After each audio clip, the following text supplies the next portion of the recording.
1. How War Came.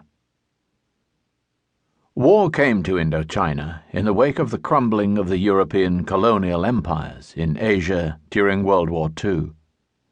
When France lost the first round of that war in June 1940, Japan found the moment ripe to take over additional real estate in Asia in preparation for her own further conquests. Indochina, then held by a force of about 70,000 French troops equipped with completely obsolete material. There were 15 modern fighter planes and one operational tank company in the whole country, found itself faced with the territorial appetites of both Japan and her sole ally and satellite in Asia, Thailand.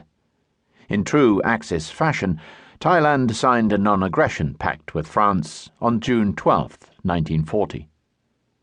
Open warfare between French Indochina and Thailand began on January 9, 1941.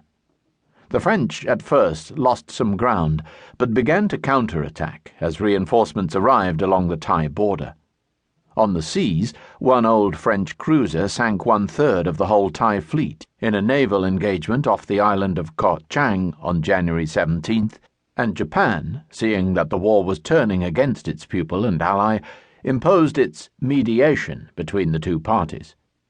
A ceasefire began on January 28th, followed on March 11, 1941, by an agreement in which the French were forced to surrender to Thailand 3 provinces in Cambodia and 2 provinces in Laos. However, and this is a well-ignored fact in the United States, the French already had fought a short but bloody war with the Japanese in September 1940, more than 1 year before Pearl Harbor. On June 19, 1940, a few days before France signed an armistice with the Axis in Europe, the Japanese government asked the French to let imperial troops pass through North Vietnam in order to attack the Chinese nationalists through their back door in Yiunon. This move was also designed to cut off the flow of American supplies for General Chiang Kai-shek's forces through the port of Haiphong. The British, under similar Japanese pressures, were to close the port of Singapore to such shipments as of June 27th, and to close for a time the Burma Road a few months later.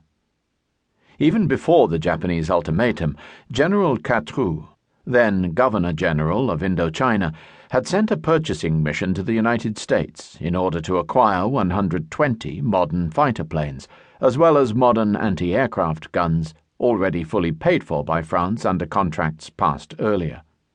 But on June 30th, the French ambassador in Washington wired Catroux that his request had been turned down by Under-Secretary of State Sumner Welles because, considering the general situation, the government of the United States did not believe that it could enter into a conflict with Japan, and that, should the latter attack Indochina, the United States would not oppose such an action.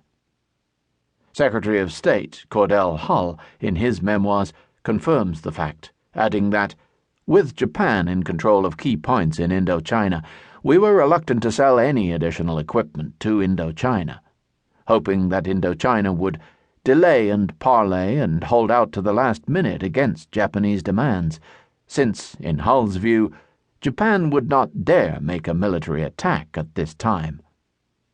Unfortunately, all the American assumptions then made proved wrong within a few weeks. When the French had asked for U.S. equipment, Indochina was not yet occupied by Japan, and the equipment might have helped them to delay and parley from a better position of strength. And the Japanese did dare make a military attack when the French, poorly armed as they were, refused to give in under pressure. Abandoned by both their allies and their own government in France, which, under German pressure, had begun to negotiate an accord with the Japanese, the French troops in Indochina were quite alone. While the negotiations were going on, Japanese troops, on September 22, 1940, at midnight, crossed the North Vietnamese border at Lang Son and Dung Dang and began to attack the French border forts on a front of 45 kilometers.